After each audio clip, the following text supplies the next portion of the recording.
अभ्युदय संस्थान परिवार का करबद्ध नमस्कार।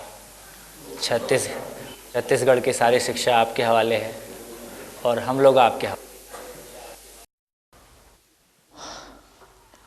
मुख्य रूप से इस शिविर का आयोजन छत्तीसगढ़ शिक्षा के संदर्भ में इस अर्थ में है कि एक युवा 20 साल लगा के क्या अपेक्षा करता है या उसके पेरेंट्स क्या अपेक्षा करते हैं, और हम भी यहाँ शिक्षा को इस संदर्भ में ना देखें कि हमको शिक्षा विभाग में क्या करना है। मुझको लगता है कि उससे गहरा संदर्भ ये है कि मेरा बच्चा क्या शिक्षा पा रहा है। आप अपने बच्चे को भविष्य में किस रूप में देखना चाहेंगे और वो क्या शिक्षा पा रहा है, आपके अपने भविष्य, अपने बच्चे के सुंदर और सार्थक भविष्य के लिए, आपके खुद के परिवार के सुख समृद्धि पूर्वक जीने के रास्ते को प्रशस्त करने के लिए क्या एजुकेशन जरूरी है। जब भी हम संदर्भों को अपने से दूर ले जाते हैं तो हमारा और उन संदर्भों के बीच रिश्ता बहुत गहरा नहीं हो पाता। जैसे मेरी अभी तक स्वीकृति है, हो सकता है आप में से कुछ लोग ऐसे ना हों, लेकिन सामान्यतः जॉब हमारे लिए अभी जिंदगी नहीं है, वो हमारे लिए काम है, परिवार की आजीविका को चलाने के लिए कोई चीज़ है। इससे भिन्न कोई मिल जाएगा जहाँ इससे अधिक पैसा मिलता हो, हम उसको भी कर सकते हैं, हम जब चाहे इसको बदल भी सकते हैं। पर मुझको लगता है कि ज़िंदगी को हम छोड़ नहीं पाते हैं।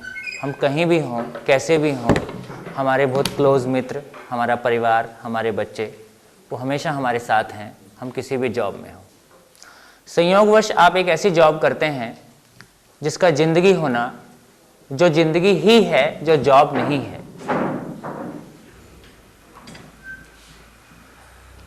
ये 7 दिन आपकी ज़िंदगी पे, अभी की तक की सारी ज़िंदगी पे भारी पड़ेंगे, ये आपको लिखित में गारंटी है। 6 दिन बाद जब हम यहाँ से उठेंगे तो आपके बहुत ही खूबसूरत दिन होंगे और आपकी आने वाली ज़िंदगी जैसी भी चल रही है, जितनी भी बढ़िया चल रही है, ये और बहुत बढ़िया हो जाने वाली है। हाँ, कंसिस्टेंस, इसको सस्टेन कैसे करेंगे उस पर आगे बात करने की ज़रूरत पड़ेगी। 6 नवंबर को मुख्यमंत्री महोदय से बातचीत हुई, उसके 2-4 दिन बाद नंद कुमार जी से हुई, और उसके बाद ये हुआ कि हमको आपका कमिटमेंट चाहिए। हम कमिटेड लोग हैं, हमको आपसे पद नहीं चाहिए, आपसे धन नहीं चाहिए, हमको आपका कमिटमेंट चाहिए। और कमिटमेंट में सबसे पहले आपका कमिटमेंट चाहिए। आप 6 दिन शिविर करो, आप पूरी बात को देखो, यदि हमको बात उपयोगी लगती है तो हम शिक्षा विभाग में आगे बात करें। तो मुख्य बात पहले ये है कि हमको उपयोगी लगना चाहिए, है ना। तो हमारा एक ही अपेक्षा है, हम कमिटेड लोग हैं, हम आपका कमिटमेंट चाहते हैं और आपसे कोई अपेक्षा नहीं। एजुकेशन जॉब के लिए या एजुकेशन उत्सव जीने के लिए?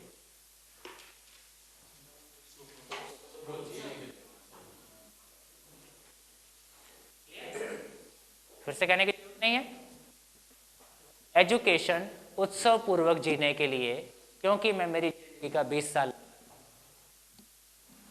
सारी एजुकेशन के बाद यदि पत्नी के साथ ठीक से नहीं बनती है, मैं उसको इंजीनियरिंग की डिग्री दिखाऊं या IIM की डिग्री दिखाऊं, तो काम करेगी? और मेरा नर्क होगा स्वर्ग? मेरे घर में स्वर्ग होगा कि नर्क होगा? नर्क होगा। बच्चों के ऊपर सारा पैसा लगा दिया, सारी जिंदगी लगा दी, उसके बाद भी क्या सिनट कह सकते हो कि ये बुढ़ापे में या आने वाली जिंदगी में हमारे साथ इनके संबंध नहीं रहेंगे? इसको कौन सुनिश्चित करेगा? निश्चित होने की आवश्यकता है कि नहीं है?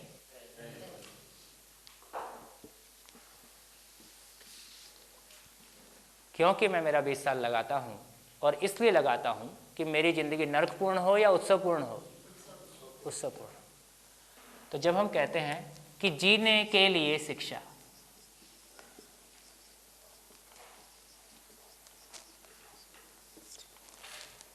जीने के लिए शिक्षा, तो उसको क्या एड्रेस कर पाना चाहिए? जीना माने क्या?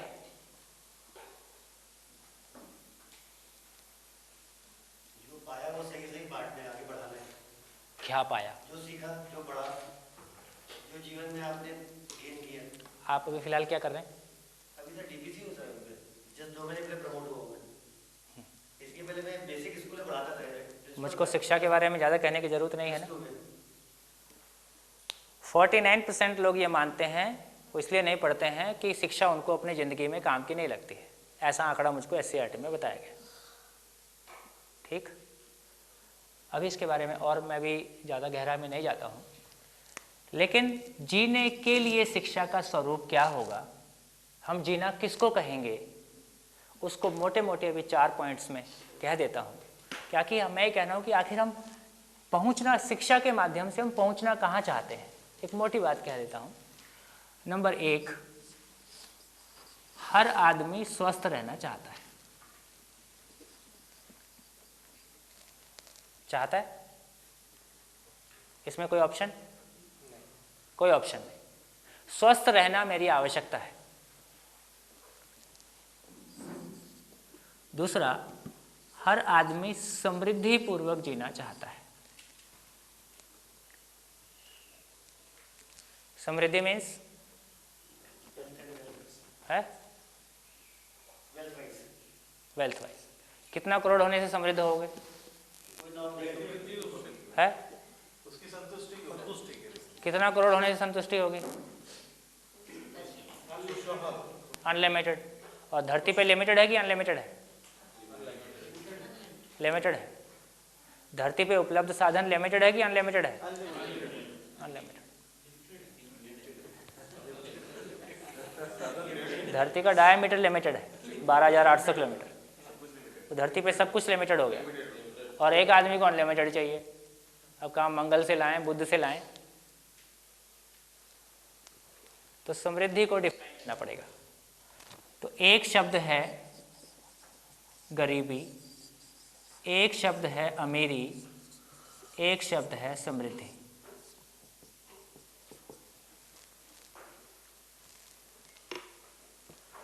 गरीबी की डेफिनेशन,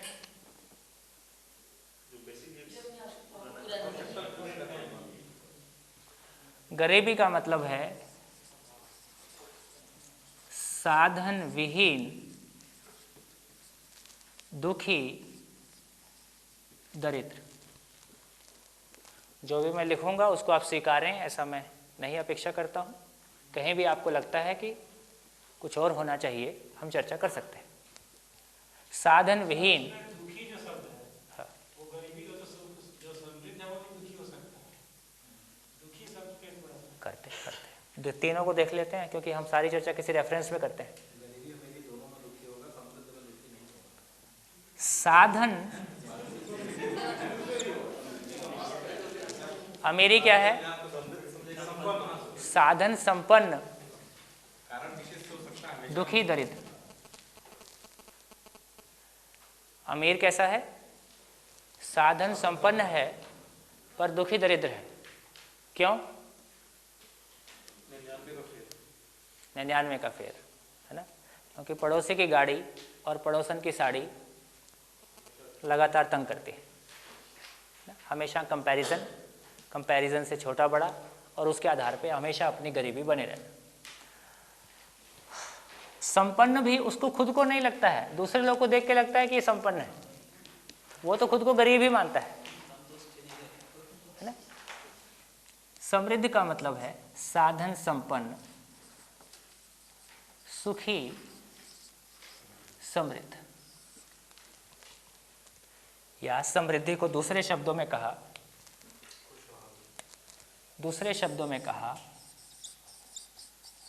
अभाव का अभाव।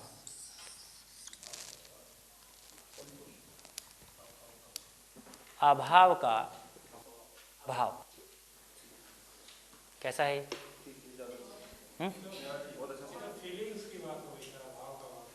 केवल फीलिंग से ही नहीं चलेगा, वस्तु गायब है और फीलिंग से नहीं चलता है ना। मैं आपको बहुत प्यार करता हूँ, इससे मेरी भूख शांत नहीं होती। वस्तु भी चाहिए, फीलिंग भी चाहिए, इसका नाम आवश्यकताओं का उपलब्ध होना, और आवश्यकता से अधिक है ये भाव होना। जैसे इस हॉल में बैठ के अब और कोई चीज़ की ज़रूरत है क्या? जिस काम के लिए बैठे हैं, चौक, ब्लैक बोर्ड, जो भी कुछ चाहिए पर्याप्त है। अब आवश्यक से ज़्यादा और कोई चीज़ की ज़रूरत नहीं है। यदि ये फीलिंग है, और कब है? जब वस्तु है। बिना वस्तु के फीलिंग भी काम करने वाली नहीं है। तो साधन संपन्न भी चाहिए, और तो अभाव का अभाव, अभाव का अर्थ क्या है? आवश्यकता से अधिक होने का भाव। आवश्यकता से अधिक होने का भाव।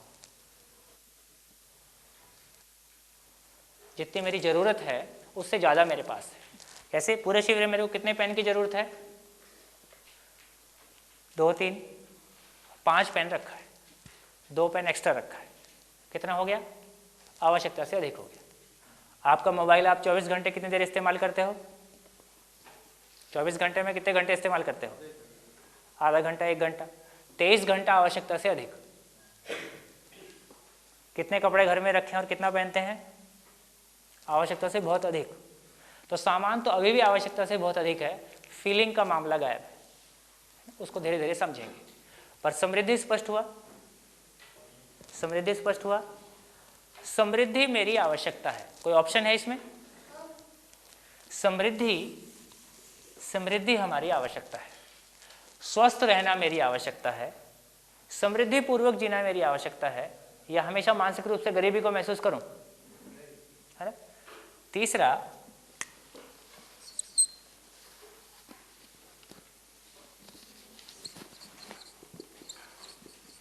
संबंधों में तृप्ति मेरी आवश्यकता है।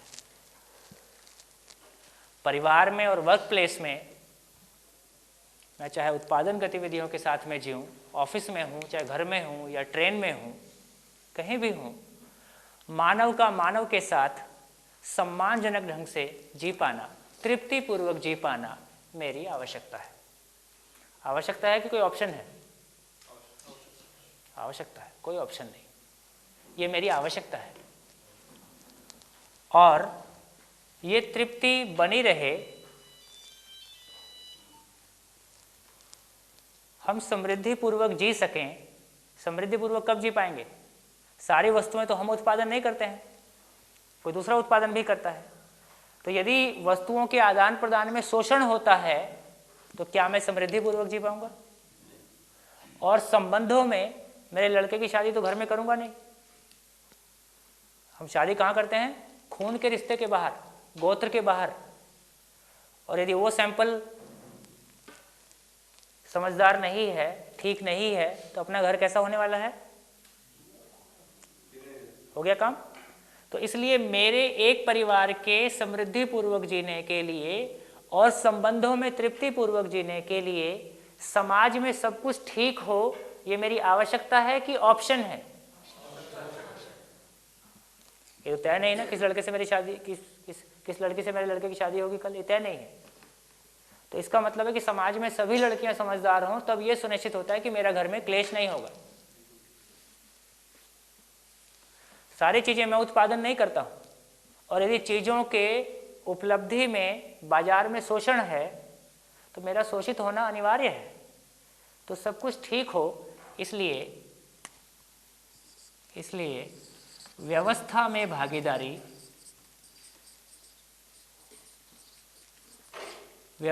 भागीदारी, यही मेरी पहचान है ना? यही मेरा सम्मान भी है, ये मेरी आवश्यकता है। ये मजबूरी नहीं है, ये मेरा उत्सव है।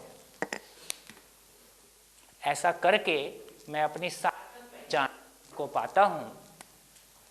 ये कैसी पहचान है? सार्थक पहचान, स्थायी पहचान है।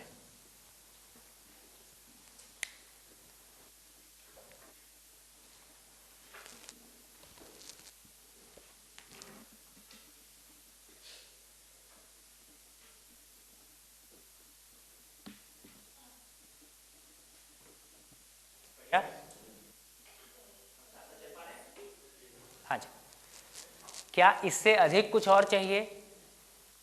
नहीं स्वीकार करने के लिए पूरी ताकत लगाएं। तो मैं कहता हूँ उससे बिल्कुल भिन्न सोचने की कोशिश करें। क्या इसके अलावा कोई और चीज़ की जरूरत है? स्वस्थ वाले में फिजिकल, मेंटल और बैलेंस है जी। स्वस्थ वाला पहला पॉइंट जो है, स्वस्थ की परिभाषा आपके हिसाब से क्या होनी चाहिए? अभी तो मैं शरीर के स्वस्थ रहने की बात कर रहा हूँ, फिजिकल, नॉट मेंटल। इसमें आ गया वो। समृद्धि मेंटल में भी आ गया और फिजिकल में भी आ गया। संबंधों में पूरी तरह से हम वहाँ चले गए, यहाँ उसकी पूर्णता हो गई, कंप्लीटनेस हो गई, उसकी कंटिन्यूटी सुनिश्चित हो गई। मुझको संबंधों में तृप्ति चाहिए, तृप्ति की निरंतरता चाहिए। मुझको समृद्धि चाहिए, समृद्धि की निरंतरता चाहिए। कल गड़बड़ हो जाएगा, भविष्य की चिंता। यदि भविष्य की चिंता है तो मैं समृद्ध नहीं रह सकता। और समृद्ध में तभी हो, उस सेंस में यदि हम देखेंगे तो यदि समाज में व्यवस्था नहीं है तो हम समृद्धि को फील नहीं कर सकते, माने वो प्रॉब्लम आएगा। बाजार में यदि शोषण है तो झंझट है। क्या इससे अधिक की कोई आवश्यकता है आदमी के उत्सव पूर्वक जीने के लिए? उत्सव पूर्वक जीने के लिए इससे अधिक की आवश्यकता?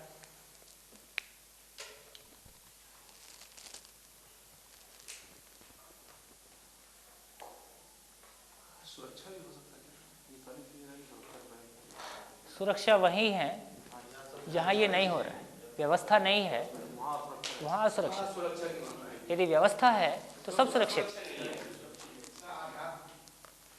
आध्यात्म का कुल इतना ही रिजल्ट है, जब जमीन पे आएगा तो इतना ही आएगा, भाषा के रूप में रहेगा तो कुछ भी रहेगा। हाँ जी, कौन बोला? हाँ जी, चलो थोड़ा कोशिश करेंगे कि माइक है पीछे तो माइक से बोलेंगे। तो अध्यात्म का मतलब इतना है, कोई समझ, कोई ज्ञान। आप ईश्वर के प्रति फीलिंग रखिए और बोलिए, माइक से बोलिए। गॉड के लिए जो सर मन में फीलिंग्स होती है सर, वो है ना। तो आप गॉड के प्रति फीलिंग क्यों रखते हैं? सर शांति के लिए और सब चीज़ अच्छा हो इसलिए। सबकी रक्षा होगी, शांति होगी, तो इतना ही होता है। यस। आप गॉड के लिए फीलिंग रखिए, ईश्वर के लिए रखिए और किसी के लिए रखिए, जो भी रखते हैं उससे हम कोई शांति, कोई ज्ञान पाना चाहते हैं। ज्ञान हमारे पास है तो उसका स्वरूप इतना ही है, इससे कुछ भिन्न है तो बताइए। कोई और आवश्यकता है जो पूरी होनी है तो बताइए।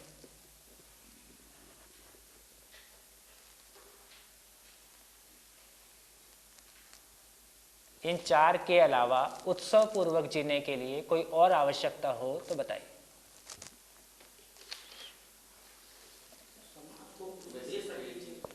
समाज को कुछ दे सकें, यही व्यवस्था में भागीदारी है।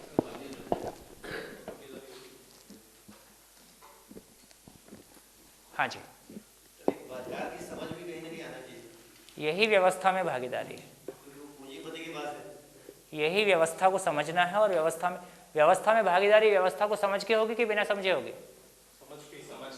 जब समझने जाएंगे तो पता चलेगा कि क्या गड़बड़ है, कैसे ठीक किया जाए। बिल्कुल, हाँ, जितने भी हमारे कंसर्न हैं वो सब इसमें, चाहे पॉलिटिकल हैं, चाहे सोशल हैं, चाहे रिलीजियस हैं, वो सब इसमें कवर हो रहे हैं।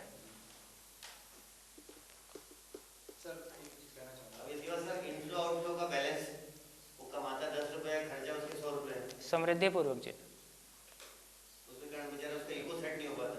हाँ, वो उसको अपना पहचानना होगा। अभी कैसे होगा उस पर बात नहीं करेंगे। हम समृद्धि पूर्वक जीना चाहते हैं कि नहीं?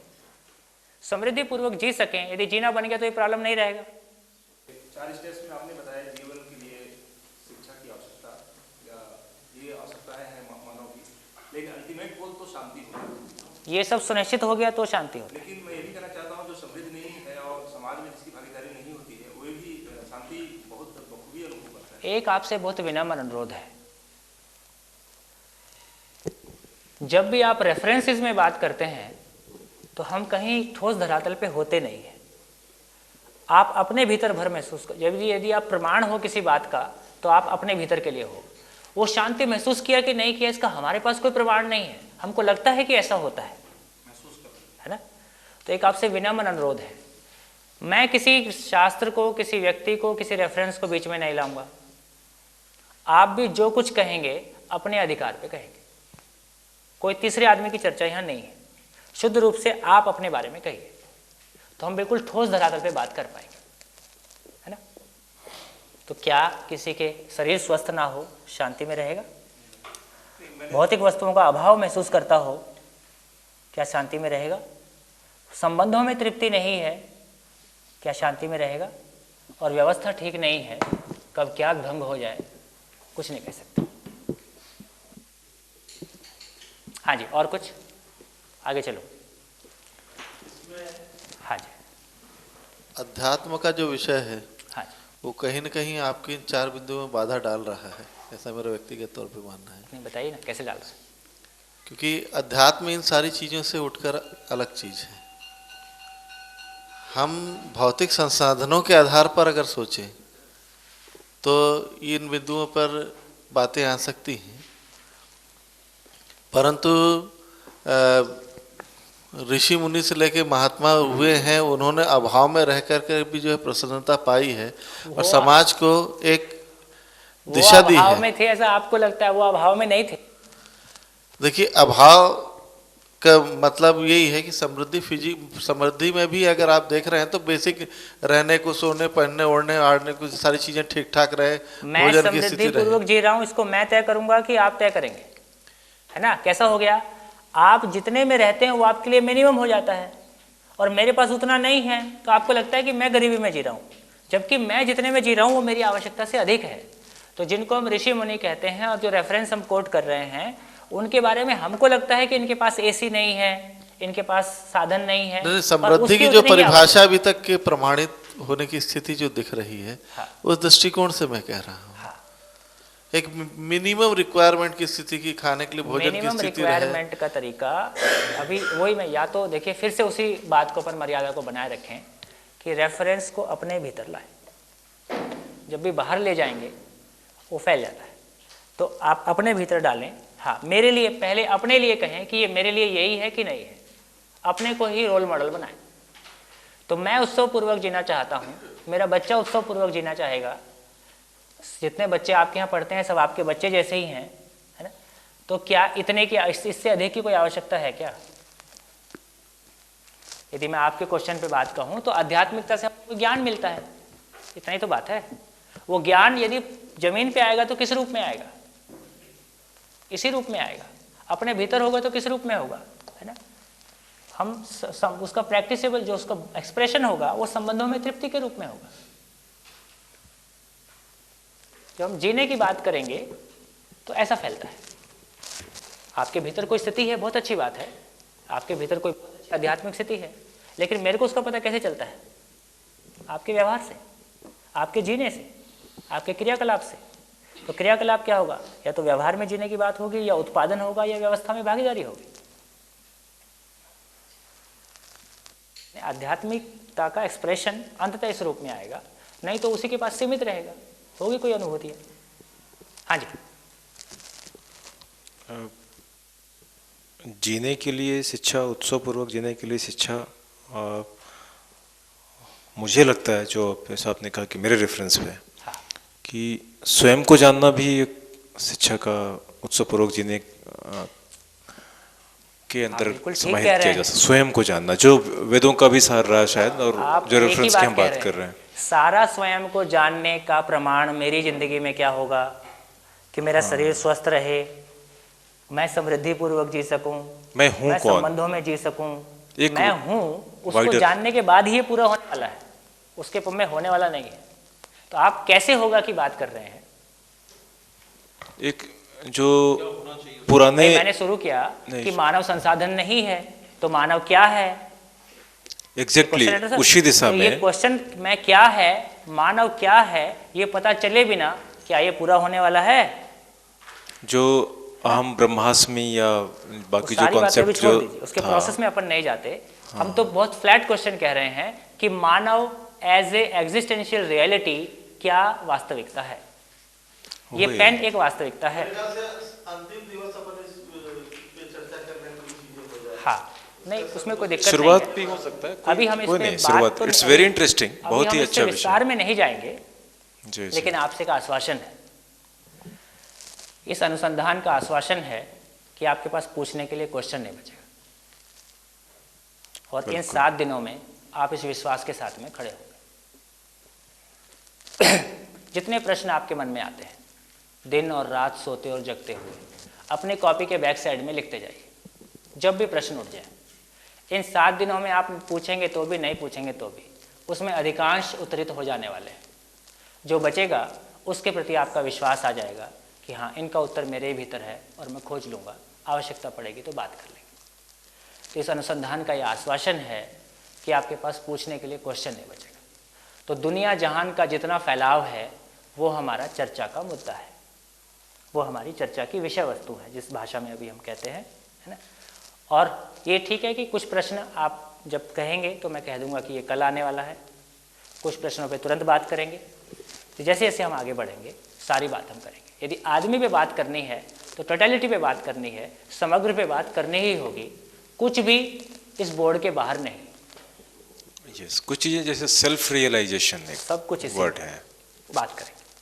कुछ भी होता है जब मैं जीऊँगा, मेरे को सेल्फ रियलाइजेशन हुआ है कि मेरे को ईश्वर दर्शन हुआ है कि पैगंबर दर्शन हुआ है कि देवी देवता दर्शन हुआ है, कुछ भी हुआ है वो मेरे जीने में ही रिफ्लेक्ट होगा ना। जीने में ऐसा ही रिफ्लेक्ट होगा। आपको हो गया कुछ दर्शन और आपका जीना बहुत उटपटांग है, क्या पता आपको क्या गलतफहमी हो गई अपने बारे में। इस पे और अपन काम करें, बिल्कुल मानने की आवश्यकता नहीं है, हर चीज़ को जांचने की आवश्यकता है और सभी के लिए है, मेरे लिए भी ऐसा ही है। ऐसा हम सब चीज़ को जांचते रहेंगे। अब देखिए कि वर्तमान शिक्षा में हम क्या डिलीवर कर पा रहे हैं, वर्तमान शिक्षा के माध्यम से हम क्या डिलीवर कर पा रहे हैं। एक आदमी को स्वस्थ रहने का ज्ञान, स्वस्थ कैसे रहूं, समृद्धि पूर्वक कैसे जीऊं, अमीरी गरीबी को हम दे पाए हैं और मैक्सिमम लोग बीपीएल के अंदर रहना चाहते हैं और ये कभी नहीं निकलेंगे, इनकी संख्या और बढ़ेगी। तो हमने गरीबी को परोसा है, हमने मानसिक गरीबी को परोसा है योजना पूर्वक, करोड़ों रुपया खर्च करके। ये अपराध है, उत्सवपूर्वक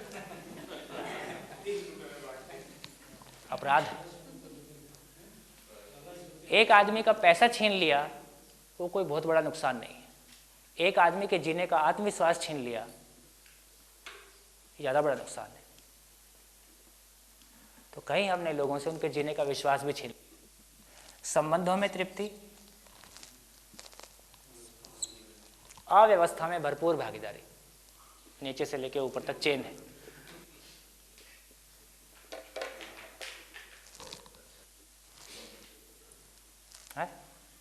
स्विस बैंक में बोलते हैं सबसे अधिक पैसा इंडिया का। इंडिया में सबसे अधिक पैसा किसका होगा? ओह सॉरी, विश्व बैंक में। इंडिया में सबसे अधिक पैसा किस कम्युनिटी का होगा? किस कम्युनिटी का होगा?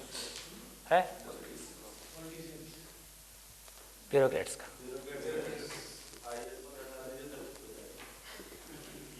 ठीक नहीं होगा, है ना। अब हम यहाँ खड़े होकर बहुत जिम्मेदारी से बात कर रहे हैं। किसी को गाली देना, किसी का अपमान करना, किसी का विश्लेषण करना और उसको बुरा कहना, ये हमारा काम नहीं है। हमारा काम है कि आदमी के उत्सव पूर्वक जीने के लिए शिक्षा और व्यवस्था का सुनिश्चित होना। तो आईएएस भी मेरे घर में से कोई पैदा होता है, मेरे माँ बाप हो सकते हैं। तो लोग के रूप में तो ये हम ही आप लोग हैं, लेकिन उस क्रम में जो हमने ढांचे बनाए हैं, जो हमने सोचा है, वो साकार तो नहीं हुआ। इसलिए उस पर विकल्प पे सोचने की आवश्यकता है। इसलिए आपके यहाँ सोच ही रहे हैं। 2 मॉडल थे अभी तक, एक ब्यूरोक्रेटिक मॉडल है, एक कॉरपोरेट मॉडल है। तो आपका शिक्षा विभाग ब्यूरोक्रेटिक मॉडल से कॉरपोरेट मॉडल की तरफ जाना चाहता है।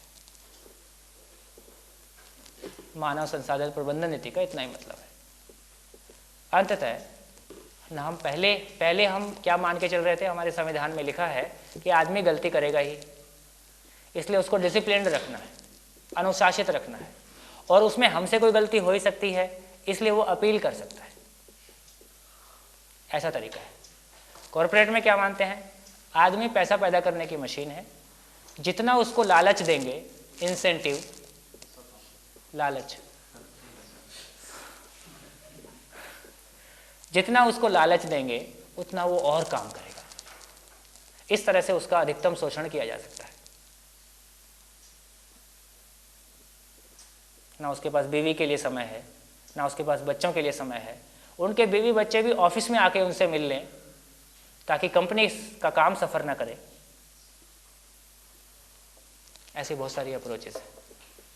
तो आदमी संसाधन नहीं है और आगे सोचने की ज़रूरत है। ये दोनों ही मॉडल आदमी के लिए मॉडल नहीं है, इससे और आगे सोचने की ज़रूरत है।